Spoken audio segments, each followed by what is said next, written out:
नमस्कार, आपका बहुत स्वागत है और आप देख रहे हैं प्रथमेश ज्योतिष चैनल।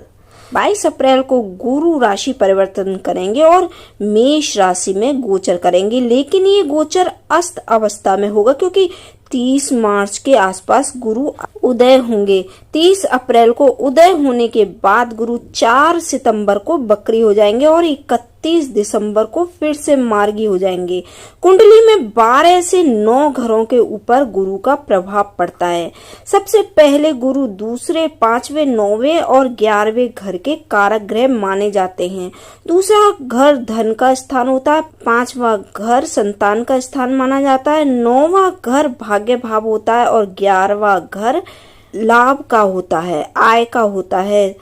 तो इन सभी महत्वपूर्ण स्थानों पर गुरु का प्रभाव होता है। इसके अलावा गुरु मीन और धनु राशि के स्वामी होते हैं। इनकी 3 दृष्टियां होती हैं, इस वजह से गुरु का ये गोचर बहुत ही मायने रखता है। तो आज हम आपको बताएंगे गुरु का ये गोचर कैसा रहेगा। इससे पहले अगर आपने चैनल को सब्सक्राइब नहीं किया तो सब्सक्राइब जरूर करें और दोस्तों के साथ शेयर कीजिए और नोटिफिकेशन को ऑन कीजिए ताकि हर वीडियो सबसे पहले आपको प्राप्त हो।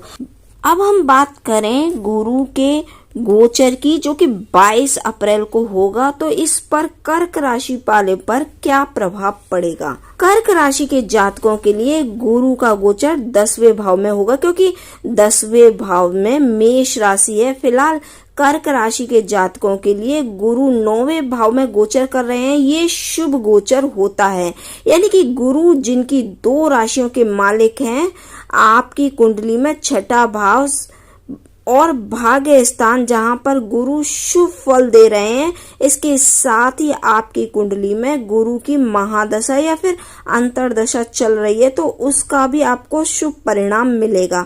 22 अप्रैल से ये जो गोचर होगा वो कर्क राशि के जातकों के लिए शुभ नहीं है क्योंकि इसके बावजूद गुरु की दृष्टि जिन भावों पर पड़ेगी उसके फल जरूर देखने को मिलेंगे। गुरु जब 10वें भाव में गोचर करेंगे तो 10वें भाव को थोड़ा डिस्टर्ब करेंगे। जहां पर गुरु का गोचर होता है वहां की स्थिति डिस्टर्ब हो जाती है। 10वें भाव में आपके पिता का भाव है, कर्म का भाव है, नौकरी का और आपके कारोबार का भाव है। हो सकता है कि यहाँ आपको थोड़ी सी दिक्कतों का सामना करना पड़े। भाग्य स्थान पर फलों की कमी आ जाएगी।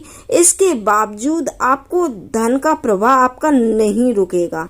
कारण ये है कि गुरु जब 10वें भाव में गोचर करते हैं तो 10वें भाव के त्रिकोण को सक्रिय कर देते हैं और दूसरा भाव आपकी कुंडली में धन का भाव होता है। दूसरे भाव से कुटुंब का विचार भी किया जाता है।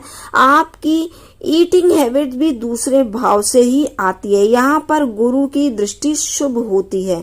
पिता की सेहत को लेकर कोई दिक्कत हो सकती है, लेकिन अगर माँ की सेहत को लेकर कोई चिंता चल रही है तो उसका समाधान हो जाएगा क्योंकि गुरु की दृष्टि 4थे भाव के ऊपर पड़ेगी। यदि आप मकान या फिर कोई प्रॉपर्टी खरीदना चाहते हैं तो वहां पर भी इसका आपको फायदा हो जाएगा। गुरु की एक राशि पड़ी हुई है 6ठे भाव में जो कि धनु राशि है, वहां पर गुरु की दृष्टि जाएगी। जब वे गोचर करेंगे और जब गुरु की दृष्टि अपनी ही राशि के ऊपर जाएगी तो इस भाव के फलों को शुभ कर देगी।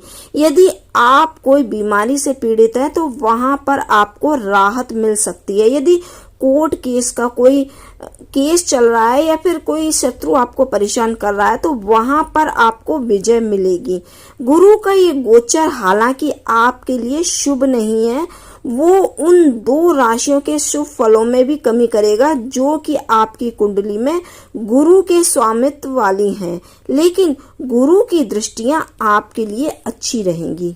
अगर हम गुरु गोचर के कर्क राशि पर प्रभाव की बात करें तो राशि से 10वें यानी कि कर्म भाव में गोचर करते हुए बृहस्पति का प्रभाव कई तरह के अप्रत्याशित परिणामों का सामना भी आपको करवाएगा। विशेष करके नौकरी में स्थान परिवर्तन के योग बनेंगे। इस अवधि में जो मध्य का समय होगा वो उच्चाधिकारियों से संबंध आपको इस समय बिगड़ने नहीं देना है। जमीन जायदाद से जुड़े हुए मामलों का निपटारा होगा।